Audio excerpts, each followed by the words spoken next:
মুসলমান মা বোন বাবাদের আমার কথাগুলো দিল্লা বুঝবেন। বর্তমান জামানার ভিতরে আমাদের স্কুল কলেজের ভিতরে আমরা যে সমস্ত ব্ল্যাকবোর্ডের ভিতরে লেখাপড়া করাই বাজানরা যে সমস্ত ব্ল্যাকবোর্ডের ভিতরে ছাত্রছাত্রীদেরকে আমরা বুঝাই দেই, সেটাকে আমাদের আঞ্চলিক ভাষায় গাইয়া ভাষায় বলা হয় ব্ল্যাকবোর্ড। বোর্ড অর্থ পাত্র, ব্ল্যাক অর্থ কালো, অর্থাৎ কালো ব্ল্যাকবোর্ড, কালো পাত্র। কথা ঠিক না ঠিক? মুসলমান ভাইরা আমার কথাগুলো দিল্লা বুঝবেন। লাউহে মাহফুজ এত সুন্দর, আল্লাহ পাক রব্বুল আমিন ডাকতে বলে, বান্দারে শোনো, দুনিয়ার জগতের মানুষজন একটা স্কুল কলেজ ভার্সিটির ভিতরে ছাত্রছাত্রীদের পড়াইতে গিয়া, লেখাপড়া করাইতে গিয়া যদি ব্ল্যাকবোর্ডের ভিতরে তোমরা পড়াইতে পারো, ব্ল্যাকবোর্ডটা দীর্ঘদিন লাস্টিং করার জন্য, ইউজ করার জন্য, ব্যবহার করার জন্য তোমাদের ব্ল্যাকবোর্ডের ভিতরে তোমরা চতুর্পাশ দিয়া সুন্দর 1.5 ইঞ্চি 2 ইঞ্চি সারক দিয়া, তার কাটা দিয়া, লোহা মারিয়া, পাতান দিয়া তোমরা রক্ষণাবেক্ষণ করার জন্য কি করো? ব্ল্যাকবোর্ডটা যত্ন করো রে বান্দা। কিন্তু আমি আল্লাহ পাক রব্বুল আমিন আমার লৌহে মাহফুজ দুনিয়ার কোনো পাত্রর মতো আমি বানাই নাই। লৌহে মাহফুজ এমন একটা পাত্র, আল্লাহ পাক রব্বুল আমিন ডাক দেওয়া বলে, বান্দারে শোনো, লাউহুন অর্থ সিলেট, মাহফুজ যতন সংরক্ষিত। আল্লাহ পাক রব্বুল আমিন বলেন, এই সংরক্ষিত ব্ল্যাকবোর্ড, সংরক্ষিত বোর্ডটারে আল্লাহ পাক রব্বুল আমিন এত সুন্দর করে বানাইছে, পৃথিবীর কোনো সাধারণ কোনো পদার্থ দেয়া বানায় নাই। জোরে জোরে বলেন সুবহানাল্লাহ। মুসলমান ভাইরা রে আমার কথাগুলো দিলদা বুঝবেন। লাউহে মাহফুজের জমিনটা মহান রব্বুল আমিন পৃথিবীর জগতের ভিতরে সামান্য সাধারণ কোনো পদার্থ দেয়া বানান নাই। আল্লাহ তাআলা বানাইছেন 4টা পদার্থ দেয়া। কয়টা পদার্থ বাপ? খুব ভালো করে বোঝেন বাদানরা, খুব ভালো করে বোঝেন। 4টা পদার্থ দেয়া বানাইছেন, শ্বেত পাথর, আকিক পাথর, জমরজত পাথর, ইয়াকুত পাথর। এই 4টা পাথরের কথা মহান রব্বুল আমিন কোরআন কারীমের ভিতরে বলে দিয়েছেন বাজান। এই 4টা পাথর দ্বারা পৃথিবীর জগতের রাজা, আগের জামানার রাজা বাদশারা ঘর নির্মাণ করত, আকাশচুম্বী গগন বিল্ডিং প্রাসাদগুলো নির্মাণ করত মাত্র 3.5 দিন দুনিয়ার জগৎ জীবনযাপন করার জন্য। আল্লাহ পাক রব্বুল আমিন এই 4টা দামি দামি পাথরগুলো দ্বারা আল্লাহ তাআলা লৌহে মাহফুজের জমিনটা আল্লাহ তাআলা বানাইছে। আল্লামা বগবী রহমাতুল্লাহ আলাইহি বলেন, লৌহে মাহফুজের জমিনটা আল্লাহ তাআলা তো সুন্দর করে বানাইছে। পৃথিবীর জগতের ভিতরে আল্লাহ তাআলা আমাদের গাভীর ভিতরে দুধ দান করেছেন। দুধ কালো না সাদা, লাল না নীল, দুধগুলো হলো সাদা বাপ। বক একটা পাখি আল্লাহ তাআলা এত সুন্দর করে সাদা শুভ্র করে বানাইছেন, নিরেট নির্ভেজাল শুভ্র সাদা, এত সুন্দর স্বচ্ছ, এত সুন্দর সাদা। এই সাদার উপরে আল্লাহ তাআলা পৃথিবীতে আর কোনো সাদা, আর কোনো শুভ্রতা আল্লাহ তাআলা তৈরি করেন নাই, বানান নাই। আল্লাহ তাআলা ডাক দেয়া বলে, বান্দারে শোনো, এই লৌহে মাহফুজের জমিনটা আমি আল্লাহ পাক রব্বুল আমিন দুধের চাইতেও সাদা, হীরার চাইতে সাদা আমি আল্লাহ পাক রব্বুল আমিন এত সুন্দর করে বানাইলাম। এই 4টা পাথর পদার্থ দেয়া আমি আল্লাহ তাআলা জমিনটা, লৌহে মাহফুজের জমিন বানাইছি। জমিনের ভিতরে আমি আল্লাহ পাক রব্বুল আমিন কোরআন কারীমকে হেফাজত করলাম। লৌহে মাহফুজের জমিনটা কত বড় বাপ শুনেন, খুব ভালো করে বুঝেন। আল্লামা সানাউল্লাহ পাদিপত্তি রহমতুল্লাহ আলাইহি, আল্লামা মুকাতিল রহমতুল্লাহ আলাইহি তাফসীরে মাজারির ভিতরে, তাফসীর রুহুল মানির ভিতরে বর্ণনা করেন। তো তাফসীর কিতাবের ভিতরে আল্লাহ তাআলার মহামনীষী বান্দারা মুফাসসির কেরাম বর্ণনা করেন, লৌহে মাহফুজের জমিনটা আল্লাহ এত বড় বিশাল করে বানাইছে। এই জমিন থেকে নিয়ে আল্লাহ পাক রব্বুল আলামিন আসমান পর্যন্ত মাঝখানে যত দূরত্ব ফাসিলা আল্লাহ তাআলা বানাইছে, এই পরিমাণ সমপরিমাণ দূরত্ব আল্লাহ পাক রব্বুল আলামিন লৌহে মাহফুজের জমিনটা মহান রব্বুল আলামিন বানাইছে। এই জমিন থেকে আসমান পর্যন্ত মাঝখানে যতটুকু দূরত্ব, জায়গা ফাসিলা, যতটুকু দূরত্ব আসমান থেকে জমিন পর্যন্ত, এত বিশাল দূরত্ব করে আল্লাহ পাক রব্বুল আলামিন লৌহে মাহফুজের জমিনটা বানাইছে। খুশি না বাজার? মুসলমান ভাইরা রে আমার কথাগুলো দিল্লা বুঝবেন। এই লৌহে মাহফুজের ভিতরে মহান রব্বুল আলামিন কোরআন কারীম লিখছেন, দুনিয়ার কোনো সাধারণ কোনো কলম দ্বারা না, দুনিয়ার কোনো সাধারণ পেন্সিল দ্বারা না বাপ, আল্লাহ পাক রব্বুল আলামিন যেমন দামি তার কোরআনটাও তেমন দামি। যেই বোর্ডের ভিতর লিখছেন বোর্ডটাও তেমন দামি, যেই নবীর উপর নাজেল করেছেন নবীর মর্যাদাও তেমন দামি, যেই উম্মতের উপর জন্য আল্লাহ পাক রব্বুল প্রযোজ্য করেছেন তারাও তেমন দামি। আল্লাহর দামি কোরআনটা লৌহে মাহফুজের জমিনের ভিতরে লিখছেন, মহান রাব্বুল আমিনের কুদরতের নূরের কলম দ্বারা লিখছেন। বলেন সুবহানাল্লাহ। মুসলমান ভাইরা আমার কথাগুলো দিলদা বুঝবেন। এই লৌহে মাহফুজের চতুর্পার্শ্বে আল্লাহ পাক রব্বুল আমিন দুনিয়া সাধারণ ব্ল্যাক বোর্ডের চতুর্পার্শ্বে যেমন মানুষজন 1.5 থেকে 2 ইঞ্চি সড়ক দ্বারা তারা কাটা দেয়া, পাতাম দ্বারা লোহা দ্বারা মারিয়া দেয়, আল্লাহ বলে আমার লৌহে মাহফুজের চতুর্পার্শ্বে আমি আল্লাহ পাক রব্বুল আমিন সৌন্দর্য বর্ধন করার জন্য সাধারণ দুনিয়ার কোনো সাধারণ পদার্থ দিয়া আমি আল্লাহ তার লৌহে মাহফুজ সুসজ্জিত করি নাই।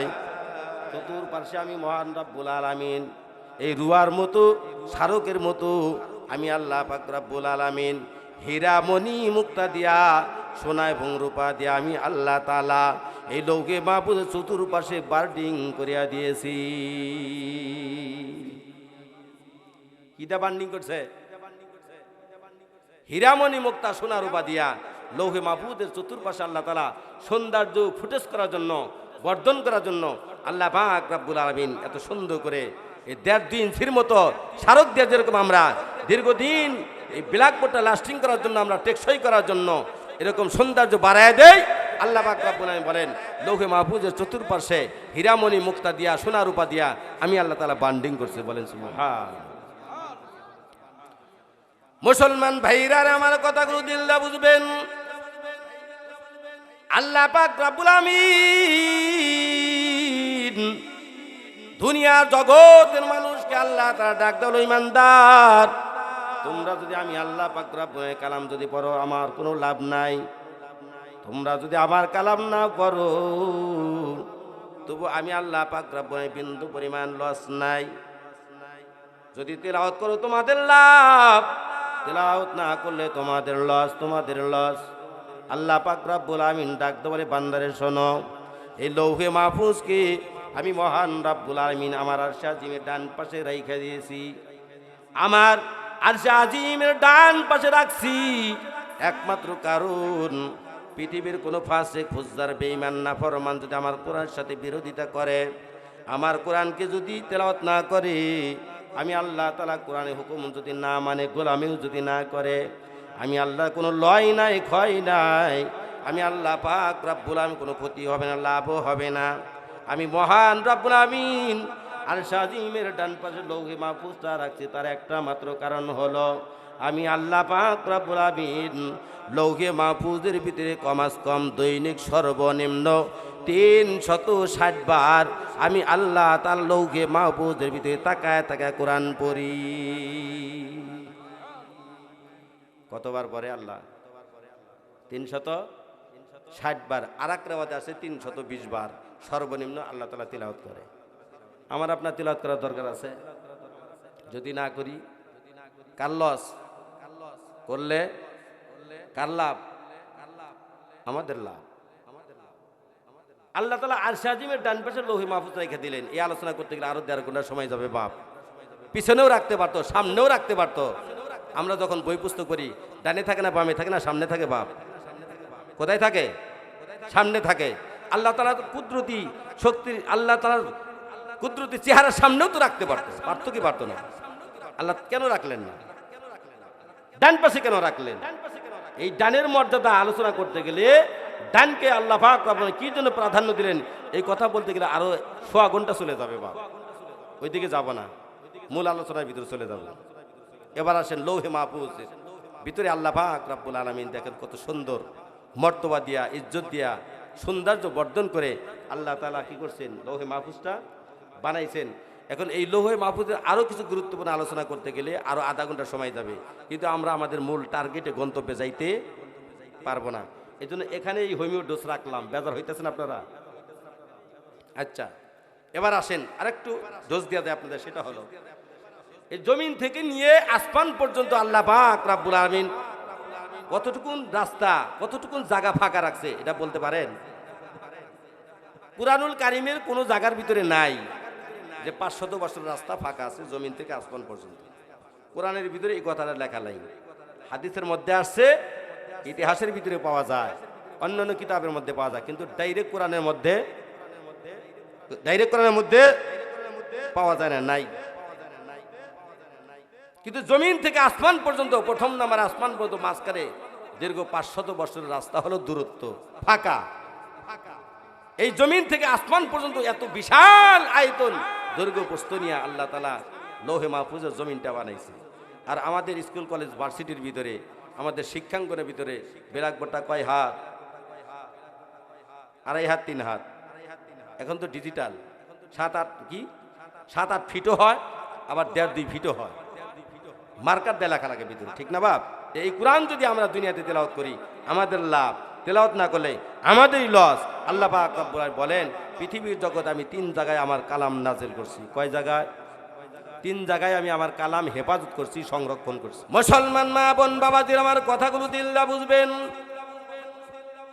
মহান রব্বুল আলামিন 1 নাম্বার কোরআনুল কারীমকে আল্লাহ তাআলা হেফাজত করছেন তার লৌহে মাহফুজের ভিতরে, 1 নাম্বার লৌহে মাহফুজের ভিতরে সংরক্ষণ করেছেন। 2 নাম্বার আল্লাহ পাক রব্বুল আলামিন মুমিন বান্দার সিনার ভিতরে আল্লাহ তাআলা কোরআন হেফাজত করছেন, বলেন সুবহানাল্লাহ।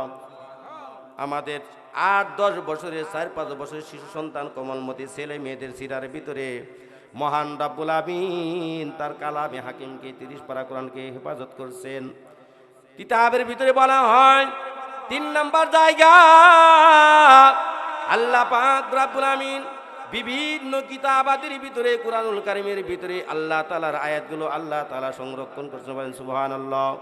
মুসলমান মা বোন বাবাজিরা, আল্লাহ তাআলা ডাকদা বলে, বান্দারা শোনো, আমার লৌহে মাহফুজ যদি গায়েব হয়ে যায়, দুনিয়ার কিতাব আদিগুলো যদি, দুনিয়ার বই পুস্তকগুলো যদি গায়েব হয়ে যায়, কিন্তু আমি আল্লাহ পাক রব্বুল আলামিন মুমিন বান্দার মাত্র 1.5 থেকে 1 বিঘা পর্যন্ত একটা সিনার ভিতরে, বুকের ভিতরে আমার 30 পারা কোরআন আমি এমনভাবে হেফাজত করছি, পৃথিবীর আর কোনো জায়গার ভিতরে এত সুন্দরভাবে কুদরতিভাবে হেফাজত করি নাই, বলেন সুবহানাল্লাহ। আল্লাহ বলেন, আমার ইমানদার বান্দা বান্দিদের আমি অতীব দয়া করে, মায়া করে, ভালোবেসে মহব্বত করে তৈরি করেছি। এই জন্য ইমানদার বান্দা সিনাটাও এত সুন্দর স্বচ্ছ পরিষ্কার বানিয়ে দিছি, নচে 30 পারা কোরআন মুমিন বান্দার সিনার মধ্যে আমি ঢালতাম না। মুসলমান ভাইরা আমার কথাগুলো দিল্লা বুঝবেন। এই জন্য আল্লাহ পাক রব্বুল আলামিন, ও মুমিন মুসলমান মা বোন বাবাজিরা কথাগুলো দিল্লা বুঝবেন। আল্লাহ পাক রব্বুল 7টা আসমান বানাইছে, আল্লাহ পাক রব্বুল তদ্রূপে 7টা জমিনও বানাইলেন। আল্লাহ তাআলা দুনিয়ার জগতে 7টা সাগর বানাইছে। আল্লাহ পাক রব্বুল ডাক বলে, বান্দারে শোনো, আসমান জমিন আমি 7 আসমান জমিন 7 করে বানাইলাম, 7টা আসমান বানাইলাম, 7টা জমিনও বানাইলাম, 7টা সাগরেও বানাইলাম। আসমানের ভিতরে যেমন আমি আল্লাহ পাক রব্বুল আসমানকে সুসজ্জিত করলাম, চন্দ্র সূর্য লাইট দিয়া, তারকার লাইট দিয়া আমি আসমানগুলো সুন্দর করে সাজাইলাম। দুনিয়ার জমিনগুলোকে আমি আল্লাহ পাক রব্বুল আলামিন কোরআনের পাখিগুলো দ্বারা, কোরআনের এলেম অন্বেষণকারীদের দ্বারা জমিনটা আমি সাজাইলাম। মুসলমান ভাইরা আমার কথাগুলো দিল্লা বুঝবেন। আল্লাহ পাক রব্বুল আলামিন ডাকদা বলে, ও দুনিয়ার ইমানদার, রাতের গভীর অন্ধকারে মানুষজন যখন চন্দ্রের সূর্য আলো ভোগ করিয়া তারকা লাইট দেখে দেখে পথ চলে, আল্লাহর বান্দারা দুনিয়ার জমিনের ভিতরে পরিভ্রমণ করে চলাফেরা করে, আল্লাহ পাক রব্বুল আলামিন ডাকদা বলে, তদ্রূপভাবে কোরআন ওয়ালাদেরকে যদি তোমরা অনুসরণ করো, হাফেজদের যদি তোমরা অনুসরণ করো, কোরআনের পাখিদের যদি তোমরা অনুসরণ করো, এরা হলো দুনিয়ার জমিনের লাইট, এরা হলো দুনিয়ার জমিনের আনোয়ার, এরা হলো দুনিয়ার জমিনের নূর। আসমান যেমন আমি চন্দ্র সূর্য তারকা দ্বারা সাজাইছি, জমিনটারেও আমি আল্লাহ পাক রব্বুল কোরআনের পাখি দ্বারা সাজাইছি। যতদিন পর্যন্ত জমিনের ভিতরে কোরআনের পাখিগুলো থাকবে, ততদিন পর্যন্ত আমি আল্লাহ পাক রব্বুল আলামিন দুনিয়ার জগতে আমি আল্লাহ তাআলা প্রলয়ঙ্কর কিয়ামত হাসরের ময়দান কায়েম করব না। আমাদের কপাল ভালো না খারাপ? খুশনসিব না বদনসিব? খুশনসিব। এই কোরআনের দুর্গ, এই সমস্ত দুর্গগুলো, মার্কাজগুলো রক্ষা করার দরকার আছে না নাই? দেখেন এখানে এই আলোচনার ভিতরে কোরআনের ভিতরে কোরআনের মর্যাদার ভিতরে দেখেন আল্লাহ পাক রব্বুল কত তাজিম ইজ্জত মর্তবা দান করছে সুবহান। আমার আপনার বডির ভিতরে আল্লাহ পাক রব্বুল আলামিন কুদরতি ভাবে 5 জন হাফেজ সেট করে দিয়েছেন। সুবহানাল্লাহ বলেন। কয়জন হাফেজ আছে? আমার আপনার বডির ভিতরে কয়জন হাফেজ আছে? 5 জন হাফেজ আছে বাপ, আলহামদুলিল্লাহ। মুসলমান মা বোন বাবাদের আমার কথাগুলো দিল্লা বুঝবেন। আল্লামা কারি তৈয়ব সাহেব রহমতুল্লাহ আলাইহি তার খুতুবাতে হাকিমুল ইসলামের ভিতরে বর্ণনা করেন। আল্লামা জুলফিকার নকশবন্দি দামাত বরকত আলিয়া তার খুতুবাতে জুলফিকারের ভিতরে আল্লাহর বান্দা বর্ণনা করেন আল্লাহ পাক রব্বুল আমিন এক একটা মানুষের ভিতরে আল্লাহ তাআলা 5 জন করে আলেম বানাইছেন, হাফেজ বানাইছেন। 1 নাম্বার হলো আল্লাহ পাক রব্বুল আমিন আমার আপনার মাথাকে মজকটারে আল্লাহ তাআলা প্রথম নাম্বার শ্রেষ্ঠ নাম্বার আলেম বানাইছেন। সুবহানাল্লাহ বলে। 1 নাম্বার জ্ঞান বুদ্ধি মেজাজটারে বুদ্ধিটারে আল্লাহ তাআলা প্রথম নাম্বার আলেম বানাইছেন। 2 নাম্বার আলেম হলো চক্ষু, আল্লাহ পাক রব্বুল 2 নাম্বার আলেম বানাইছেন চক্ষু। 3 নাম্বার আলেম বানাইছেন মুখ, আল্লাহ পাক রব্বুল 3 নাম্বার আলেম বানাইছেন মুখ। 4র্থ নাম্বার আলেম বানাইছেন আল্লাহ তাআলা জবান। 5ম নাম্বার আলেম বানাইছেন আল্লাহ তাআলা সিনা। মুসলমান মা বোন বাবাদের আমার কথাগুলো দিল্লা বুঝবেন। প্রথম নাম্বার আলেম এর সম্মান ইজ্জত মর্তবা অত্যন্ত বেশি। সুবহানাল্লাহ বলেন। আল্লাহ পাক রব্বুল ডাক ধরে বান্দা এই জন্য এই আলেমটারে আমি আল্লাহ পাক রব্বুল আলামিন মানুষের সবচাইতে উর্দে সবচাইতে উপরে আমি বানাইছি। বলেন সুবহানাল্লাহ। উপরে আল্লাহ তাআলা বানাইলেন দুনিয়ার জগতের ভিতরে যে মানুষের যেমন দাম ওই মানুষের চেয়ারটার মর্যাদাও তেমন দাম। আল্লাহ বলেন ওইরকম ভাবে তোমার বডির ভিতর 5 জন আলেম। প্রথম নাম্বার প্রথম শ্রেণী আলেম হলো মাথাটা, মেজাজটা, জ্ঞানটা, বুদ্ধিটা। এই জন্য এই আলেমের শ্রেষ্ঠত্বের কারণে আলেমটারে আমি সর্বোচ্চ জায়গায় বানাইছি। কিতাবের ভিতরে বলা হয় এই আলেমের ইজ্জত মর্তবা আল্লাহ পাক রব্বুল আমিন দেখেন কত সুন্দর করে হেফাজত করে। মান সুবহানাল্লাহ। আল্লাহ পাক রব্বুল আমিন এই যে আমার আপনার মাথার ভিতরে আল্লাহ তাআলা মেজাজ দান করলেন, জ্ঞান দিলেন, বুদ্ধি দিলেন। আল্লাহ পাক রব্বুল আমিন জ্ঞান দিলেন, বুদ্ধির মেজাজ দিলেন। দেখেন এই মেজাজটা আমার আপনার জ্ঞানটা, বুদ্ধিটা, মজকটা কোন জায়গার ভিতরে বাপ? আগে চতুর্দিকে হাড্ডির খুলি, তার উপরে আল্লাহ পাক রব্বুল আমিন গোস্ত দিলেন। গোস্তর উপরে আল্লাহ পাক রব্বুল আলামিন আবার একটা কি করলেন? পাতলা একটা পর্দা দিলেন। যেমন ডিমের উপরে পাতলা একটা কি দেখা যায়? পর্দা দেখা যায়। সুলানের পর একটা পর্দা দেখা যায়নি বাপ। কিন্তু আল্লাহ পাক রব্বুল আমিন আমার আপনার গোস্তের মাথার গোস্তের উপরে ওইরকম পাতলা একটা পর্দা দিলেন। তারপরে আবার আল্লাহ পাক রব্বুল মোটা চামড়া দিলেন। তারপরে আল্লাহ তাআলা এই আলেমের মর্যাদার খাতিরে চুলের বেড়ার ছাউনি আল্লাহ তাআলা দিলেন। মুসলমান মা বোন বাবাদের আমার কথাগুলো দিল্লা বুঝবেন। 2 নাম্বার আলেমকে আল্লাহ পাক রব্বুল বানাইলেন আল্লাহ তাআলা চক্ষু। 2 নাম্বার আলেম বানাইলেন চক্ষু। দেখিয়া দেখিয়া হাফেজ হয়, দেখে দেখে হাফেজ হয়, দেখে দেখে মুখস্থ করে। বলেন সুবহানাল্লাহ। কানটা শুনে শুনে হাফেজ হয়। বলেন সুবহানাল্লাহ। জবান পরে পরে আলেম হয়, জবানটা পরে পরে জবানটা পরে পরে হাফেজ হয়। সিনার ভিতরে আল্লাহ পাক রব্বুল আমিন জ্ঞান, কান, চক্ষু, জবান 4টা আলেম যখন সুন্দর করে কি করে? মুখস্থ করিয়া লয়। তারপরে আল্লাহ পাক রব্বুল আমিন এই 4টা আলেমের জ্ঞানগুলো আল্লাহ তাআলা অথই সাগর মাত্র 1-1.5 ফিট সিনার ভিতরে আল্লাহ তাআলা বসায়া দেয়। যেমন লৌহে মাহফুজের ভিতরে বসাইছে আল্লাহ পাক রব্বুল আমিন বলেন লৌহে মাহফুজের ভিতর আমি আল্লাহ পাক রব্বুল আমিন একটা মুমিন বান্দার সিনার ভিতরে 30 পারা কোরআন হেফাজত করলাম। ও মুসলমান মা বোন বাবাদের কথাগুলো দিল্লা বুঝবেন। এই কোরআন হাফেজদের কেমন ইজ্জত মর্তবা আল্লাহ পাক রব্বুল আমিন দেখেন। ও দুনিয়ার মুসলমান মা বোন বাবাজিরা, আমাদের মা বোনদের কেমন হওয়া দরকার, সন্তানগুলো কেমন সন্তান জন্ম দেওয়া দরকার। কুতুবাতে হাকিমুল ইসলামের ভিতরে আল্লামা কারি তৈয়ব সাহেব রহমতুল্লাহ আলাইহি একটা রিওয়ায়াত আনছেন বাজানরা। ও মুসলমান মা বোন বাবাজিরা আমার, আল্লাহ পাক রব্বুল ডাক দেয় বান্দা এই দুনিয়ার জগতের মানুষ যদি কুরআনুল কারীমকে যদি তেলাওয়াত করে বুঝে তেলাওয়াত করুক আর না করুক, বুঝে পড়লেও সব, না বুঝে পড়লেও সব। কোরআন যদি তেলাওয়াত না করতে পারে, একটু গভীর মনোযোগ দেয়া কোরআন তেলাওয়াত শুনলেই সব, শুনলেই সব। ও মুসলমান মা বোন বাবাজির, আমার কথাগুলো দিনটা বুঝবেন। যারা কোরআন পড়া জানে, তাদেরকে যারা ভালোবাসে, তাদেরকে যারা মহব্বত করে, তাদেরকে যারা খুব মহব্বত করে ভালোবাসে, মহব্বতের নজরে দেখে, আল্লাহ পাক রব্বুল ডাক দেওয়া বলে, বান্দারে একটা কোরআনে আলেমকে ভক্তি শ্রদ্ধা মহব্বত করার কারণে আমি আল্লাহ পাক রব্বুল আমিন বান্দা তোমার মহব্বত করি, বান্দা তোমার জীবনের যৌবনের সমস্ত গুনাহ কথাগুলো মাফ করে দিলাম। মুসলমান মা বোন বাবাজির, আমার কথাগুলো দিল্লা বুঝবেন।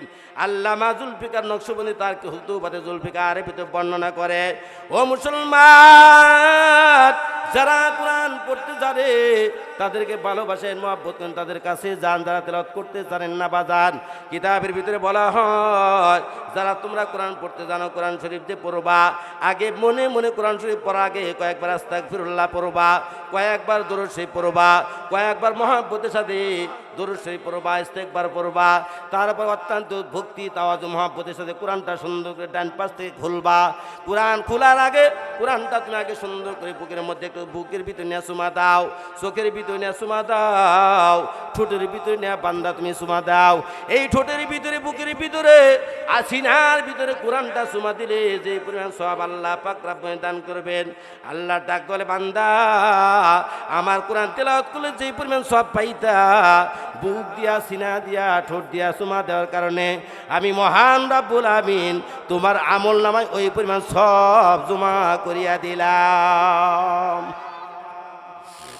মুসলমান মা বোন বাবাজিরা, কোরআনের কারণে আল্লাহ তাআলা কত মর্যাদা বাড়ায় দিল। আর যদি কোরআন তেলাওয়াত করি, আল্লাহ তাআলা কত সুন্দর মর্তবা দান করে বাদান রে। আল্লাহ পাক রব্বুল আমিন ডাক করে, বান্দা তোমরা যদি আমাকে চাইতে চাও, তোমরা যদি আমাকে হাত করতে চাও। ইমাম মালিক রহমতুল্লাহ আলাইহি একদিন ঘুমের ঘরে আল্লাহ তাআলা স্বপ্নে দেখলেন।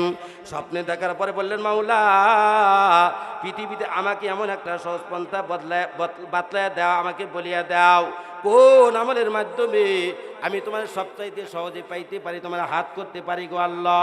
তুমি আমার এত সুন্দর সুন্দর একটা পন্থা বাতলায় দাও, বলিয়া দাও, আমাকে পথ দেখায় দাও। আল্লাহ পাক রব্বুল আমিন ইমাম মালিক রহমতুল্লাহ একবার, ও মালিক রে শোনো, তুমি যদি আমার সহজে পাইতে চাও, বেশি বেশি করে আমার কোরআন তেলাওয়াত করো, বেশি বেশি করে আমার কালাম তেলাওয়াত করো। আল্লাহ পাক রব্বুল বান্দা মালিক রহমতুল্লাহ জিজ্ঞাসা করলেন, বুঝিয়া পড়লে না না বুঝিয়া পড়লে? আল্লাহ তাআলা ডাকটা বললে, বুঝিয়া পড়ো না বুঝিয়া পড়ো, উভয় অবস্থাতেই আমি আল্লাহ পাক রব্বুল আমিনকে সহজে পাইয়া যাইবা। মালিক রহমতুল্লাহ আবার ডাকটা বলেন, গো আল্লাহ পাক রব্বুল আমিন, নামাজের মধ্যে তেলাওয়াত করলে না নামাজের বাইরে তেলাওয়াত করলে? আল্লাহ পাক রব্বুল ডাকটা বলল, ও মালিক রে শোনো, নামাজের মধ্যে আমাকে পাইবা, নামাজের বাইরে তেলাওয়াত করলেও আমাকে পাইবা। আমি আল্লাহকে ছাড়া পৃথিবীতে আর কোনো বাইপাস রাস্তা নাই। মুসলমান মা বোন বাবাদিরা দেখেন, খুব ভালো করে বুঝেন। এই জন্য এই কোরআনের দুর্গগুলো, হাফেজগুলো আমাদের দুনিয়াতে দরকার আছে না নাই বাপ? আছে না নাই? বেশি না কম? বেশি না কম? বেশি দরকার বাবারা। এবার আসেন, আমাদের সন্তানদের কেমন বানানো দরকার, মা বোনদের কেমন হওয়া দরকার। মা বোনেরা, আপনাদের দুইটা পায়ের মধ্যে হাত দেয়া বলে যাই, মা অনুরোধ করে বলবো, মা জীবনে বহু দশ শুনছেন, জীবনে বহু দশ শুনছেন, মা ওয়াজটা খুব দিল দেয়া শুনেন, মনের কান দেয়া শুনেন। বাবাজিরা, মা বোনেরা, যুবক বাবাজিরা, ভাইরা, তোমাদের অনুরোধ করে যাই বাবারা, যারা ভুল করছো, কোরআন পড়তে পারো নাই, এখনো সময় আছে, মাদ্রাসায় ভর্তি হয়ে যাও। মাদ্রাসায় যদি ভর্তি না হইতে পারো, ভালো একজন যোগ্য সুন্দর একটা আমলদারি একজন আলেম হাফেজরা এখানে সুন্দর করে কোরআন তেলাওয়াত শুরু করিয়া দাও। পড়তে পড়তে পড়া শুরু করিয়া দাও, তলেবের খাতায় নাম লেখাইয়া দাও। আল্লাহ পাক রব্বুল ডাক দাও, বান্দা দুনিয়ার কোনো মানুষ যদি আমার কোরআনের এলেম, শরীয়তের ইলমের দপ্তরে যদি নাম লেখা দেওয়ার জন্য, যদি মাদ্রাসার দপ্তরে, তলবে ইলমের দপ্তরে যদি নাম লেখা দেয়, কোরআনের জ্ঞান অন্বেষণ করার জন্য, হাদিসের জ্ঞান অন্বেষণ করার জন্য যদি তলবে ইলমের দপ্তরের নাম লেখা দেয়, লেখা দেওয়ার পরে আল্লাহর বান্দা পড়তে পড়তে পড়তে পড়তে হঠাৎ করে মৃত্যুবরণ করলো, আল্লাহ পাক রব্বুল ডাক বলে, বান্দারে একটা খাঁটি তলবে ইলমের যেই পরিমাণ মর্যাদা আমি আল্লাহ পাক রব্বুল আমিন, তুমি তলবে ইলমের ওই রকম মর্যাদা আমি আল্লাহ তাআলা দান করলাম। শুধু তাই নয়, আল্লাহ পাক রব্বুল আলামিন ডাকতে বলে বান্দা শুনো খুব ভালো করে বোঝো শুধু তাই নয় একটা তলেবে ইলমের কি মর্যাদা হাদিস পাকের মধ্যে আছে একটা তলেবে ইলম যখন কোরআনের জ্ঞান অন্বেষণ করার জন্য শরীয়তের জ্ঞান ইসলামের জ্ঞান অন্বেষণ করার জন্য বাড়ি থেকে বের হয়ে যায় মাদ্রাসায় যাওয়ার আগ পর্যন্ত যতটুকুন রাস্তা মাঝখানে আসরে বাজান ততটুকুন রাস্তা পর্যন্ত আল্লাহ পাক রব্বুল আলামিনের রহমতের নূরের তৈরি ফেরেশতা আল্লাহ তাআলার এই তলবের বান্দার পায়ের নিচে বিছায়া দেয় খুশি না বেজার দাবি না বেদামি তালিবে তলবের দপ্তরের নাম লেখান দরকার আছে না নাই ও মুসলমান মা আপনি বলতে পারেন হুজুর গো জবান করে না জবান চলে না বারবার বলি বারবার পড়ি বারবার পড়ি কিন্তু ধরে রাখতে পারি না ধারণ ক্ষমতা কম মেমোরি আমার স্বচ্ছ না ভালো না পরিষ্কার নয় মাথায় ধরে না 14 বার বলে দরবার আমি ধরে রাখতে পারি না আল্লাহ পাক রব্বুল বলে ও দিনের বান্দারা শোনো তোমার যদি এই অবস্থাও হয়ে থাকে তারপরে তুমি তো লেভেলের দপ্তরে নাম লেখায় দেওয়া যাও এরকম মেহনত করতে করতে করতে করতে তুমি যদি একদিন নাও পারো রে বান্দা কিন্তু আমি আল্লাহ পাক রব্বুল আলামিন তোমার মেহনতের বদলে তোমার খাঁটি তলবের দপ্তরে নাম লেখায় দিলাম খুশি না বেজার লাভ না ক্ষতি লাভ না লস যদি পারেন তাও লাভ যদি না পারেন তাও লাভ সুবহানাল্লাহ বলেন ও মুসলমান মা বোন বাবাদের এবার আসেন দেখেন দুনিয়ার জগতে এমন একজন মহান বান্দা মা জননীর গর্ভের থেকে আল্লাহ পাক রব্বুল আলামিনের 30 পারা কুরআনুল কারীমের 15 পারা মায়ের গর্ভে থেকে দুনিয়াতে ইয়াদ করে মুখস্থ করে দুনিয়ার জগতে জন্মগ্রহণ করেছে সুবহানাল্লাহ মায়ের পেটে থেকে 15 পারা কুরআনুল কারীম 30 পারার 15 পারা কি করছেন মুখস্থ করে দুনিয়ার জগতে জন্মগ্রহণ করছেন সুবহানাল্লাহ বললেন না খোলাটা কেমন আর পিঠাটা কেমন খোলা কেমন আর পিঠা কেমন আহারে কি পেট রে আর কি সন্তান হীরার টুকরা জন্ম দিছে আজকে যদি আমাদের মা বোনরা যদি এরকম হীরার টুকরা জন্ম দিত তাহলে এই দুনিয়া এখনো আল্লাহ পাক রব্বুল তামাম দুনিয়ার জমিন মুসলমানের আয়ত্তে রাখত ঠিক না বে ঠিক মুসলমানের বদ আমলের কারণে আল্লাহ তাআলা বিধর্মীদের হাতে ক্ষমতা দিয়ে দিয়েছে আর এখন আমরা জায়গায় জায়গায় রন্দে রন্দে শিরায় শিরায় বেজ্জতি আর লাঞ্ছনা গঞ্ছনা আল্লামা জুলফিকার নকশবন্দি তার কিতাবের ভিতরে বর্ণনা করেন এমন একজন মহৎ বান্দা আল্লাহ পাক রব্বুল মহব্বতের বান্দাটা কুতুবউদ্দিন বখতিয়ার কাকি তৎকালীন জামানার ভিতরে দিল্লি শহরে প্রেসিডেন্ট ছিলেন বাদশাহ ছিলেন আল্লাহর মহব্বতের বান্দাটা এমন বাদশাহ একটা রাষ্ট্র পরিচালনা করছে একটা রাজ্য পরিচালনা করছে প্রেসিডেন্ট ছিলেন আল্লাহর বান্দা রাজ্য পরিচালনা করছে কিন্তু রাজ্য পরিচালনা করতে গিয়া জনগণের হক নষ্ট করে নাই আপামর জনসাধারণ হক বিন্দু পরিমাণ নষ্ট করে নাই বরং কিতাবের ভিতরে বলা হয় আল্লাহর বান্দা রাজ্য পরিচালনা করতে গিয়া এর মধ্যেও রাত দিন 24 ঘন্টা মাত্র 200 রাকাত করে নফল নামাজ আদায় করত কত রাকাত 200 রাকাত এবার আপনি বুঝেন 200 রাকাত যদি আল্লাহর মহব্বতের বান্দা নফল নামাজ আদায় করে থাকে এবার আল্লাহর বান্দা কয় ওয়াক্ত নামাজ আল্লাহর বান্দা কাজা করছে বলেন কয় ওয়াক্ত নামাজ কাজা করছে যেই বান্দা 200 রাকাত করে নফল নামাজ পড়ে ওই বান্দার দ্বারা জীবনে কোনোদিন কোনো জনগণের হক নষ্ট হতে পারে জোরে বলেন পারে 200 রাকাত নফল নামাজ কি জন্য পড়লো একমাত্র আল্লাহ তাআলার প্রেম একমাত্র আল্লাহ তাআলার প্রেম মরণের ভয় অন্ধকার কবরের চিন্তা পরকালের ভয় হাসরের ময়দানের চিন্তা জাহান্নামের ভয় না অন্য কিছু বাপ মুসলমান ভাইরা আমার কথাগুলো দিল্লা বুঝবেন আল্লাহ পাক রব্বুল বান্দা কিতাবের ভিতরে বর্ণনা করে কুতুবউদ্দিন বখতিয়ার কাকি আল্লাহ পাক রব্বুল বান্দা যখন তার মায়ের গর্ভে আসলেন মার পেটে যখন আগমন করলো কিতাবের ভিতরে বলা হয় মার পেটে যখন সন্তানটা আগমন করলো মার মিন্সটা বন্ধ হয়ে গেল মারহাবা বলেন যেমন বর্তমান জামানায় আমাদের মা বোনদের কি হয় ঋতুস্রাব শুরু হয় আমাদের মা বোনদের মিন্স বন্ধ হয় না জারি থাকে সন্তান যখন ধারণ করে মা বোন তখন তাদের কিন্তু মিন্স বন্ধ হয়ে যায় ঋতুস্রাবটা বন্ধ হয়ে যায় কুতুবউদ্দিন বখতিয়ার কাকির মা ঋতুস্রাবটা বন্ধ হয়ে গেছে দেখেন আল্লাহর বান্দা কেমন একজন মহব্বতের বান্দা ছিল। আর একটা কিতাবের ভিতরে বলা হয় কুতুবউদ্দিন বখতিয়ার কাকি রহমতুল্লাহ আলাইহি মৃত্যুবরণ করবেন। মৃত্যুবরণ করার পূর্ব মুহূর্তে একদিন তার খাদেম পিএসটারে ডাক দিল, ও বান্দা শোনো, আমাকে আল্লাহ পাক রব্বুল আমিন যেদিন দুনিয়ার জগৎ থেকে উঠে নেবেন, যেদিন আমি মৃত্যুবরণ করব, তোমরা একটা কাজ করবা আমার জন্য। বলে বাদশাহ নামদার কি করবো আপনি বলিয়া দেন। আল্লাহর বান্দা এই কথাটা বলার পরে কি করলেন, ছোট্ট একটা কাগজের টুকরার ভিতরে কুতুবউদ্দিন বখতিয়ার কাকি রহমতুল্লাহ আলাইহি 4টা কথা লিখছেন। মারহাবা বলেন। 4টা কথা লিখছেন। 4টা কথা লিখি আল্লাহর বান্দা পিসের হাতের মধ্যে দিয়ে গেল। কুতুবউদ্দিন বখতিয়ার কাকি হঠাৎ করে একদিন আল্লাহ পাক রব্বুল আলামিন ডাকে সারাদিন মৃত্যুবরণ করলেন। এলাকার ভিতরে রাজ্যের ভিতরে ঘোষণা হয়ে গেল কুতুবউদ্দিন বখতিয়ার কাকি রহমতুল্লাহ আলাইহি ইন্তেকাল করছেন। অমুক টাইমের ভিতরে আল্লাহর বান্দার জানাজা কাফন দাফন সমাধা হবে। মানুষজন লক্ষ লক্ষ মানুষজন কি করলেন, বীর জমাইলেন আল্লাহর বান্দার জানাজা নামাজ পরিপূর্ণ করার জন্য। কিন্তু জানাজা নামাজ কি পড়াইবে এই কথাটা লেখা না, এমন কোনো ইমাম নিয়োগ করে যান নাই, নিযুক্ত করে যান নাই। কিতাবের ভিতরে বলা হয় দীর্ঘক্ষণ পর্যন্ত সময় পার হয়ে গেল, পেরিয়ে গেল, কোনো একজন মানুষ আল্লাহর বান্দা জানাজা নামাজ পড়ার জন্য আগে পারে না। মানুষজন বিরক্ত হয়ে এক পর্যায়ে চলে গেল, যাওয়া শুরু করলো। হাঁটি হাঁটি পা পা করে অনেক মানুষজন কি করলো, বিরক্ত হয়ে রওনা শুরু করে দিল। জানাজা পড়ার দরকার নাই, দীর্ঘ সময় পার হয়ে গেল, এখন পর্যন্ত ইমাম পাইলাম না জানাজা নামাজ পড়ার জন্য।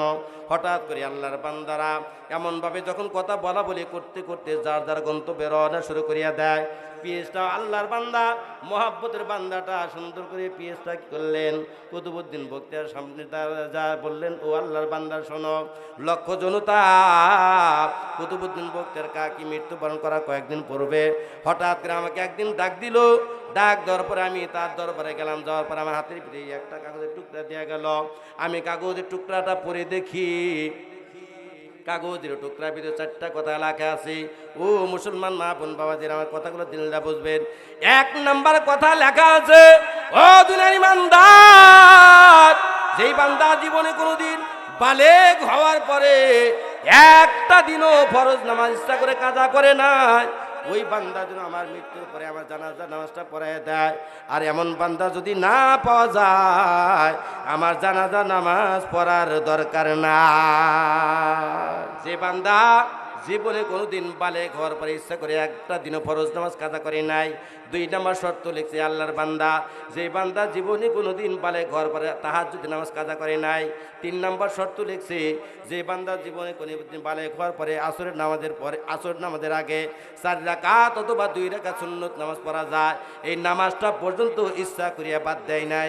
4র্থ নাম্বার শর্ত লাগাইছে, যে বান্দা জীবনে কোনোদিন বালেগ হওয়ার পরে ইচ্ছা করিয়া একটা দিনও একটা বেগানা নারীর দিকে তাকাইয়া নিজের খায়সাত, নিজের যৌবন চাহিদা পরিপূর্ণ করার জন্য, মিলন ঘটানোর জন্য, যে বান্দা কোনোদিন বেগানা নারীর দিকে তাকাই নাই, এই 4টা গুণের একটা গুণ যেই ব্যক্তির ভিতরে পাওয়া যাইবে, এই 4টা গুণের একটা গুণ যেই ব্যক্তির ভিতরে পাওয়া যাইবে, ওই বান্দাই আমার জানাজা নামাজ পড়াইতে পারবে। আর 4টা গুণের একটা গুণ যাদের ভিতরে নাই, আমার জানাজা পড়া দরকার নাই, আমার লাশটা তোমরা সাগরের ভিতরে ভাসাইয়া দিবা। কি মনে করতেছেন আপনারা? 4টা গুণ কি সহজ না কঠিন? শর্ত লাগাইছে, জীবনে কোনোদিন বালেগ হওয়ার পরে একটা দিনও ইচ্ছা করে ফরজ নামাজ কাজা করে নেই। কাজা করাটা এটা হাদিসে পাকের মধ্যে আছে না নাই? শরীয়তসম্মত কারণে যদি নামাজ যদি সঠিক টাইমে আপনি না পড়তে পারেন, কাজা বলা হয় 1 ওয়াক্তের নামাজ আর 1 ওয়াক্তে যায় আদায় করা। কথা বুঝেন, ভালো করে স্পষ্ট করেন মাসআলা। যেমন আজকে অনেকেই আছেন ইন্টারভিউ নিলে আপনার 85% 85 ফেল করবে, পড়বে না, ঈশান নামাজ পড়ে নাই।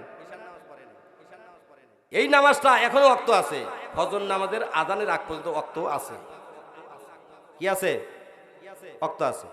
এই নামাজটা যদি ফজর নামাজের আগে যদি পড়েন তাহলে আপনার নামাজ হয়ে যাবে। এটা হলো আদাই নামাজ। কি নামাজ? আদাই নামাজ। কিন্তু আউয়াল ওয়াক্তে পড়লেন না, আখের ওয়াক্তে আপনি পড়লেন। কোন ওয়াক্তে?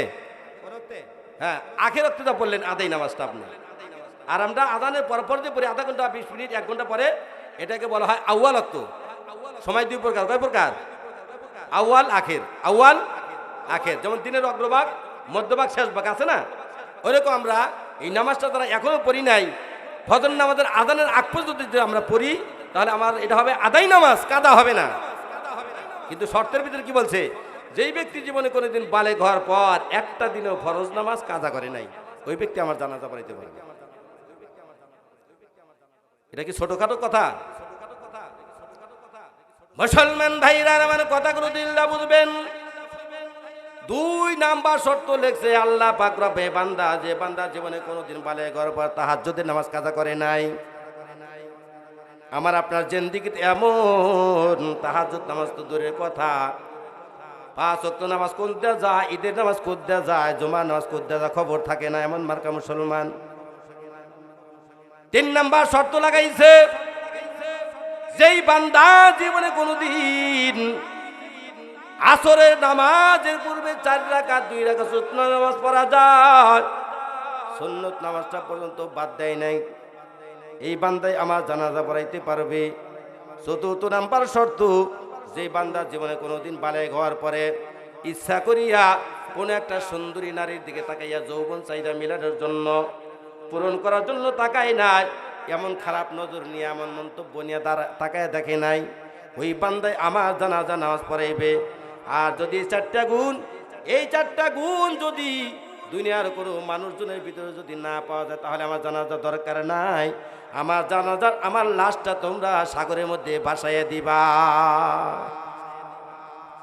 মানুষটা কত শক্তিশালী ইমানওয়ালা, আর কি ম্যাগনেট মার্কা ইমান, সাচ্চা নিরেট নির্ভেজাল আয়নার মতো ঝকঝকা চকচকা আমল। এই ব্যক্তিটার নাম হলো কুতুবউদ্দিন বখতিয়ার কাকি। লম্বা কথা, মূল আলোচনার ভিতর যাচ্ছি বাপ, সংক্ষেপ করে দেবো। এই জন্য মুসলমান ভাইরা আমার কথাগুলো দিল্লা বুঝবেন। এই বান্দা মায়ের গর্ভে যখন আগমন করলো, মা জনম দুঃখে মিন্সটা বন্ধ হয়ে গেলেন, মারহাবা বলেন। কুতুবউদ্দিন বখতিয়ার কাকির মা নিজেই বলেন, ও দুনিয়ার ইমানদার বান্দা যারা খুব ভালো করে জানো, খুব ভালো করে বোঝো, আমার কুতুবউদ্দিন যেদিন থেকে আমার গর্ভে আগমন করছে সেদিন থেকে আমার ভিতরে এমন একটা শান্তি বিরাজ করছে, মারহাবা বলেন। আমার এমন শান্তিময় জীবন, বর্তমান জামানার আমাদের মা বোনদের পেটে যেমন সন্তান আসলে 3 মাস পর্যন্ত খানা দানা খাওয়ার কোনো চাহিদা থাকে না, ভালো লাগে না, বসে শান্তি লাগে না, দাঁড়ায় শান্তি লাগে না, ঘুমায়ও শান্তি লাগে না, বইসাও শান্তি লাগে না, হাইটাও শান্তি লাগে না, কোথাও যাইও শান্তি লাগে না, কোনো কিছু খাওয়া দাওয়া করেও শান্তি লাগে না, একটাই অশান্তি, ওই যে সন্তান যখন পেটের ভিতরে ঢুকে গেছে ওই সময় থেকে দিয়ে 3 মাস পর্যন্ত মা বোনদের ভিতরে এমন একটা অবস্থা হালত পয়দা হয়। বর্তমান জামানায় আমাদের এলাকার দেশ গ্রামের ভিতরে অবস্থাটারে বলা হয় আবক। কি বলা হয়? আবক বলা হয়। কোনো কিছু খাইতে ভালো লাগে না, শান্তি লাগে না, ঘুম ঠিক মতো আসে না, খালি উটকুটকি ভাব, উটকুটকি ভাব। এই জন্য দেখবেন মা বোনদের পেটে যখন সন্তান আসে তখন দেখবেন বেশিরভাগই টক জিনিসটা পছন্দ করে। টক জিনিসটা কি করে? কথা বাস্তব না অবাস্তব? টক জিনিসটা পছন্দ করে। অথবা টক যদি না থাকে ঘরে, এমন কিছু মুখের ভিতরে দিয়া চটকাইতে থাকে, কামড়াইতে থাকে, তবু যেন স্যাপের এই ইটা বারবার স্যাপ ফানানি আর লালাসা, এটা যেন মুখ দিয়ে বারবার না আসে, বিরক্ত হয়ে যায়। মুখের ভিতরে এমন কিছু ঘ্রাণ জাতীয় জিনিস দিয়ে সুন্দর করে কামড়াইতে থাকে, তারপরে একটু শান্তি থাকার জন্য চেষ্টা করে, কিন্তু পারে না, মুসলমান মা বোন বাবা যেনারা কথাগুলো দিল্লা বুঝবেন। কুতুবউদ্দিন বখতিয়ার কাকির মা বলে, যখন আমার সন্তানটা, আমার কুতুবউদ্দিন বখতিয়ার কাকি যখন আমার পেটের মধ্যে আসলো, তখন থেকে আমার ভিতরে এমন একটা শান্তি, এমন একটা অবস্থা বিরাজ করলো, বমি বমি কি ভাব তা আমি বুঝি নাই, তা আমি কল্পনা জীবনে কোনোদিন করি নাই। আমার মাথা কোনোদিন ঘুরানি দেয় নাই, আমার চোখ কোনোদিন জোনাকি পোকার মতো কি হয় নাই, আমার চোখের সামনে দেওরে নাই। আমি দাঁড়াও যেমন শান্তি পাইছি, ঘুমায়ও শান্তি পাইছি, ইবাদত বন্দেগীর ভিতরে আমি তেমন শান্তি পাইছি। আমার কোনো কষ্ট লাগে নাই, কুতুবউদ্দিন বক্তের কাকি যখন আমার একদিন দুনিয়ার জগৎকে জমিনের ভিতরে আগমন করলো, সেদিন থেকে আমি আল্লাহ পাক রব্বুল আলামিনের দরবারে শুকরিয়া আদায় করলাম। এবং আমার সন্তানের জন্য যতদিন পর্যন্ত আমার সন্তান আমার পেটের ভিতরে আমি ধারণ করছি, ততদিন পর্যন্ত দুনিয়া জগতের ভিতরে বর্তমান আমাদের জামানা মা বোনদের মতো এমন কোনো ব্যয়া বেগানা উলঙ্গুপনা বেশ্যামার্কা নারীদের ছবি দেখি নাই, না গান নাচ গান বাদ্য বাজনা কোনোদিন আমি আমার কান্দা শুনি নাই। আমি আমার পবিত্র চক্ষু দ্বারা এমন বেহায়া নারীদের কোনোদিন আমি কি করি না, কোনো ছবি দেখি নাই। সর্বদা যতদিন পর্যন্ত আমার সন্তান আমার পেটের ভিতরে ছিল, ততদিন পর্যন্ত আমি সব সময় আল্লাহ পাক রব্বুল কালাম আমি বেশি বেশি করে তেলাওয়াত করতাম। মুসলমান মা বোন বাবাজি, আমার কথাগুলো দিল্লা বুঝবেন। কুতুবউদ্দিন বক্তের কাকি রহমতুল্লাহ আলাইহি যখন তার মার গর্ভে আগমন করলো, আদরে পিতা সুন্দর করে কি করলেন, লম্বা দিনের জন্য সফরে বের হয়ে গেলেন। পিতা কুতুবউদ্দিন বক্তের কাকির মাকে বলো, আমার আদরে বিবি শোনো, ও আমার আদরে বিবি শোনো, লম্বা দিনের জন্য সফরের মধ্যে আমি চলে গেলাম, জানি না আমি আমার তোমার দরবারে আগমন করতে পারবো কিনা পারবো রে বিবি, আদরে বিবি শোনো, তোমারে আমি দোয়া করে যাই, আমাকে যদি আল্লাহ তাআলা আবার তোমার বুকের মধ্যে যদি ফিরিয়ে দেয়, তাহলে সাক্ষাৎ হবে, তোমার সাথে কথাবার্তা হবে, তোমার সাথে সাক্ষাৎ হয়ে যাবে। যদি আল্লাহ তাআলা লম্বা সফরের মধ্যে আমাকে ঈমানের সাথে নিয়ে যায়, তাহলে আমার উপর কোনো তুমি দাবি দেওয়া রাখবা না, কোনো কি আবদার রাখবা না। এবং তোমারে আমি বলিয়া যাই, আল্লাহ তাআলা যদি তোমার পেটের ভিতরে আল্লাহ তাআলা একটা নেককার ছেলে সন্তান দান করে, আমার এই নেককার সন্তানটা অমুক মাদ্রাসার মধ্যে ভর্তি করিয়া দিয়া যোগ্য একটা আলেম বানাইবা, হাফেজ বানাইবা, এই ওসিয়ত করিয়া গেলাম। আমার ওসিয়তটা তুমি আদরে বিবি অক্ষরে অক্ষরে পালন করবা। ওসিয়ত খারাপ করছে না ভালো করছে? আর আমাদের স্বামীরা এখন ওসিয়ত করে কি, এ বিবি শোনো, আমি তো বিদেশ যাইতেছি, আল্লাহ যদি একটা নেককার সন্তান দেয়, এই সন্তানটারে কুর্তুবি ক্যাডেটের মধ্যে ভর্তি করে দিও। হাই রে কপাল বড় রে, কপালে 7 লাখ তিতুর, আমার এই সন্তানটা শাহিন কোচিং এ ভর্তি করে দিও। ওই গাবর মার্কা বাপ, তুই আগে এই কথা বলতে পারলি না যে যত শিক্ষাই শিক্ষিত বানাও, আগে তুমি একটা হক্কানি রব্বানি আলেমের কাছে দিয়া আমার সন্তানের হৃদয় পটে এই মানচিত্রের ভিতরে এই মাহফুজের ভিতরে সিনার ভিতরে আগে আল্লাহ তাআলার কালেমার পরিচয়, কালামের ধ্বনি, কোরআনের ধ্বনি সন্তানের ম্যাগনেট মার্কা হৃদয়ের মধ্যে সিনার ভিতরে তুলে দিবা। তারপরে যত শিক্ষা দরকার আছে সব শিক্ষা করাইবা। বলতে পারতো কি পারতো না? এই জন্য তো বাপের সামনে পিস্তল ঠেকায়া ঠুস করে মাথার মধ্যে বাইরে খতিয়ান তালাশ করে দেখেন, আমি দেখবো না, আপনারা দেখেন। ভুল করছেন কেরা? রেকর্ডে ফেল করছি না আরএসএ ভুল করছি না সিএসএ ভুল করছি? খুব ভালো করে দেখেন। এই নকশাটা কি চূড়ান্ত নাকি জাল? খুব ভালো করে দেখেন। বুঝতেছেন বাপ? কুতুবউদ্দিন বক্তের কাকির বাবা কত সুন্দর ওসিয়ত করছে। আমরা যদি আমাদের বিবিদেরকে এই ওসিয়ত করতাম, তাহলে আল্লাহ তাআলা ওইরকম হীরার টুকরা সোনার খনি আমাদের ঘরে দিত কি দিত না? জোরে কয় নো? দিত। মুসলমান মা বোন বাবাদের আমার কথাগুলো দিল্লা বুঝবেন। কুতুবউদ্দিন বক্তের কাকি রহমতুল্লাহ বাবাটা লম্বা সফরের মধ্যে চলিয়া গেল। কুতুবউদ্দিন বক্তের কাকি নির্দিষ্ট সময়ের ভিতরে দুনিয়ার জগতে আগমন করলো। রাত দিন সপ্তাহ মাস বছর পেরিয়ে আল্লাহর বান্দা নির্দিষ্ট বছরের ভিতরে পদার্পণ করলেন। নির্দিষ্ট বয়সে পদার্পণ করার সময় আল্লাহ পাক রব্বুল আলামিন মুহাম্মদের বান্দিটা কুতুবউদ্দিন বক্তের কাকির মা, ওই যেই মাদ্রাসার কথা আতরের স্বামী আমার ওসিয়ত করে গেছে আমারে, ওই মাদ্রাসার ভিতরে আল্লাহ পাক রব্বুল আলামিন মুহাম্মদের বান্দিটা সন্তানের হাত ধরে হাঁটি হাঁটি পা পা করে ওই মাদ্রাসার ভিতরে নিয়ে যায়। আল্লাহর বান্দি কি করলেন? সন্তানটারে মাদ্রাসার মধ্যে নিয়ে গেলেন। মাদ্রাসার ভিতরে নিয়ে যাওয়ার পরে দেখে মাদ্রাসার নাজিমে তালিমা শিক্ষা সচিব কি করতেছেন? মাদ্রাসা অনেক ছেলে মেয়েদেরকে আল্লাহর বান্দা কি করে তালিম তরবিয়ত দিতেছেন, শিক্ষা দিতেছেন। এমন মুহূর্তের ভিতরে কুতুবউদ্দিন বক্তের কাকির মা কি করলেন? হুজুরের দরবারে চলে গেল। যাওয়ার পর সুন্দর করে আল্লাহর বান্দি কি করলেন? মৃদু মৃদু সুরে সালাম দিলেন, মারহাবা বলেন। মৃদু মৃদু সুরে সালাম দিলেন। কেননা মৃদু মৃদু সুরে আল্লাহ পাক রব্বুল বান্দি মুহাম্মদের সাথে সালাম দিলেন, তার কারণটা হলো বর্তমান জামানার মতো আমাদের মা বোনরা দেখেন কি পর্দা। ও মুসলমান মা বোন বাবা, যে আমার কিতাবের ভিতরে বলা হয় মা বোনদের কথার ভিতরে পর্দা, পোশাকের ভিতরে পর্দা, চান্দির থেকে পায়ে তালু পর্যন্ত পর্দা। আল্লাহ পাক রব্বুল সব কিছুর ভিতরে পর্দা দান করেছেন। মুসলমান নারীদের যেমন পর্দা, মুসলমান পুরুষদের জন্য তেমন পর্দা। এই জন্য আল্লাহর বান্দা মৃদু মৃদু সুরে সুন্দর করে সালাম দিল। কেননা আমি যদি বিকট শব্দে যদি হুজুরকে সালাম দেই, তাহলে আমার কণ্ঠের যে একটা পর্দা আছে, পর্দা রক্ষা হবে না। এই জন্য যতটুকুন শুনে সালাম দেওয়া দরকার, ততটুকুন মৃদু মৃদু সুরে সুন্দর করে সালাম দিল, যাতে করে আমার কণ্ঠের আওয়াজটা শুনিয়া যেন হুজুর মন্তব্য না করে। এই নারী কণ্ঠের যে সুন্দর সুর, নাদারি মহিলার চেহারাটা আরো কত সুন্দর। আমি যদি বিকট সুরে যদি সালাম দেই, তাহলে আমার কণ্ঠের কি ফুটেজ এই হুজুরে বুঝতে পারবে, দেখতে পারবে। সুতরাং এই জন্য তিনি মৃদু মৃদু সুরে সালাম দিলেন, যাতে করে আমার কণ্ঠ দেখে যেন আমাকে নিয়ে খেলনার পাত্র না বানায়, খেলতামাশার কি পাত্র না বানায়।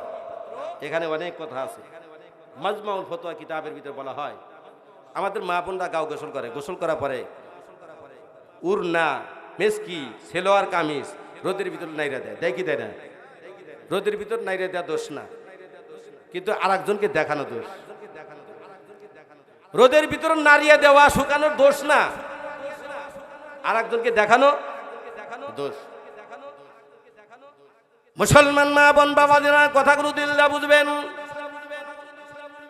মাজমাউল ফতোয়া কিতাবের ভিতরে আল্লাহ পাক রব্বুল বান্দারা বর্ণনা করেন, ও মুসলমান মা বোন বাবা যারা তখন আপনার গোসল করেন, পবিত্রতা অর্জন করবেন, কাপড় চোপড় রোদের ভিতরে শুকানো যাবে, কিন্তু সাবধান সাবধান, বাড়ির বাহির বাড়িতে আপনি কাপড় লাইরা দিবেন না, রাস্তার ধারে কাপড় লাড়বেন না, প্রচণ্ড রোদের ভিতর দিয়া তাড়াতাড়ি আপনার কাপড়টা শুকানোর চেষ্টা করবেন না। কেননা আপনার কাপড়ের ভিতরে আল্লাহ তাআলা পর্দা দান করছেন, সুবহানাল্লাহ বলেন। ও মুসলমান, আপনার সুন্দর কাপড়টা যখন রাস্তার রশির ভিতরে আড়ার ভিতর লাইরা দিবেন, যখন মানুষজন রাস্তার দ্বারা যাতায়াত করবে, চলাচল করবে, কাপড়গুলো দেখবে। আর যদি কোনো একজন নাফরমান বান্দা, কোনো একজন বান্দা যদি বলে আহারে এই কাপড় যত সুন্দর দেখা যায়, না জানি যে এই নারী কাপড়টা পরিধান করে, এই নারীটা না জানি এই আপেলটা কত সুন্দর দেখা যায়, এমন কথা যদি কোনো পুরুষ যদি করে, এই পুরুষ আপনাকে নিয়ে যত আপনার পোশাকটা নিয়ে যত মন্তব্য করছে, আপনাকে নিয়ে খেলতামাশার পাত্র বানাইছে, ছলছাতুরি পাত্র বানাইছে, আপনাকে ভোগ করার পাত্র বানাইছে, এটা গুনাহ কামের একমাত্র আপনাই উৎস, আপনাই সহায়ক। কেননা আপনি যদি রাস্তার কাপড় না নাড়তেন, কাপড়ও দেখতো না, আপনাকে নিয়ে খেলার পাত্র বানাইতো না। কথা বুঝতেছেন বাপ? মুসলমান মা বোন বাবা যেন আমার কথাগুলো দিলদা বুঝবেন। এই জন্য কাপড় মা বোনরা শুকাবে না, আপনাদের কোনো দোষ নাই, রোদের মধ্যে কোনো দোষ নাই। বাড়ির মধ্যে আড়া পাতেন, রোদ দেখে আড়া পাতেন, রশি টানায় দেন, কিন্তু রাস্তার ধারে দেওয়া যাবে না, ঘরের ছাদের উপরেও দেওয়া যাবে না। কেন? আপনারই তো ঘরের ছাদ, আপনার ঘরের ছাদের কাপড় অপর আর একটা ছাদের উপর থেকে তাকায় তাকায় দেখবে, এই জন্য তাও দেখা যাবে না, তাও দেওয়া যাবে না। তাহলে কিভাবে দিবেন আপনি বুঝেন, তাহলে কিভাবে আপনাকে শুকাইতে হবে সব যদি বুঝেন, কাপড় শুকানোর মাসলাটা তো আপনার জানা থাকা দরকার, বোঝাও দরকার। কথা ঠিক নেবে ঠিক। ও মুসলমান মা বোন বাবা যারা কথাগুলো দিলদা বুঝবেন। কুতুবউদ্দিন বক্তের কাকির মা যখন সন্তান যখন মাদ্রাসার মধ্যে নিয়ে গেল, হুজুরকে সালাম করলো, সালাম করার পর হুজুর সুন্দর করে সালাম উত্তর দিলেন। এবার কুতুবউদ্দিন বক্তের কাকির মা বলেন, হুজুর গো, এই যে একটা মাত্র কলিজার টুকরা হীরার টুকরা সন্তান আমি আপনার মাদ্রাসার মধ্যে ভর্তি করার জন্য আনছি, হুজুর দয়া করে একটু আপনি আমার সন্তানটারে আপনার মাদ্রাসার মধ্যে ভর্তি করে লন। আমার সন্তানের বাবা দীর্ঘদিন ধরে সফরের মধ্যে চলে গেছে, লম্বা টাইম নিয়ে চলে গেছে, জানি না কোন দিন আসবে, না আসতে পারবে না তাও তো জানি না। হুজুর গো, আমার স্বামী ওসিয়ত করেছে, ওসিয়ত মোতাবেক আমার সন্তানটা আপনার মাদ্রাসার দপ্তরের মধ্যে ভর্তি করিয়া ল। ভর্তি করে নিলেন। ভর্তি করে নেওয়ার পরে আল্লামা জুলফিকার নকশবন্দি তিনি বলেন 3 দিন পরে ওস্তাদের ছাত্রকে ডাকছে। কয়দিন পর? 3 দিন পরে। কেন 3 দিন পরে ডাকছে? যে 2-3 দিন এই ছেলেটা বন্ধু বান্ধবের সাথে একটু অ্যাড হোক, একটু মিলমিশ হোক, উঠা বসা করুক, তবিয়ত বুঝুক, একটু মনটা মাদ্রাসার প্রতি বসুক, মহাব্বত লাগুক। এই জন্য 3 দিন পরে উস্তাদজি সন্তানকে ডাকছে পড়া দেওয়ার জন্য। সুবহানাল্লাহ বলেন। পড়া নেওয়ার জন্য ডাকছে, পড়া দিবে, ডাকছে আলিফ বা তাসা সবক দিবে। সন্তানকে যখন ডাক দিছে, সন্তানটা তার আসন থেকে উঠে একদম ডাইরেক্ট উস্তাদের সামনে গিয়া সুন্দর করে একদম নামাজের শুরুতে বসে গেছে। জোরে বলেন সুবহানাল্লাহ। কোন শুরুতে? আর আমরা হলে কি করতাম? আসন গেড়ে বসতাম আমরা, এরকম 4 জানু, কি জানু এই বসাটার কি বলে, 4 জানু এরকম করে বসতাম আমরা। আর সে যে গিয়ে একদম ডাইরেক্ট নামাজের শুরুতে বসে গেছে, আত্তাহিয়াতুর সুরে বসে গেছে। ওস্তাদ মাথার চান্দি থেকে পায়ের তালু পর্যন্ত তাকায় তাকায় দেখে। জীবনে বহু ছাত্র দেখছি, কিন্তু এই ছাত্র মতো তো এত নম্র সভ্য ভদ্র মেজাজের সন্তান দেখলাম না। ডাক দিলাম, আসন থেকে আদবের সাথে এসে একদম নিজেকে নিজে এত ছোট মনে করে এসে আমার সামনে নামাজের শুরুতে বসলো। এটা তো সাধারণ কোনো ছাত্র হবে না। জোরে বলেন সুবহানাল্লাহ। মুসলমান মা বোন বাবাদের মার কথাগুলো দিলদা বুঝবেন। কুতুবউদ্দিন বখতিয়ার কাকি রহমতুল্লাহ আলাইহি আল্লাহর বান্দা উস্তাদে সুন্দর করে আউযু বিল্লাহি মিনাশ শাইতানির রাজিম পূর্ণাঙ্গ পড়লেন।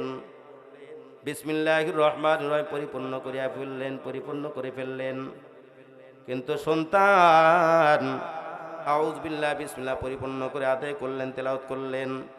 এত সুন্দর তেলাওয়াত, এত সুন্দর মধুর তেলাওয়াত উস্তাদ জি জীবনে কোনোদিন শোনেন নাই। সুবহানাল্লাহ।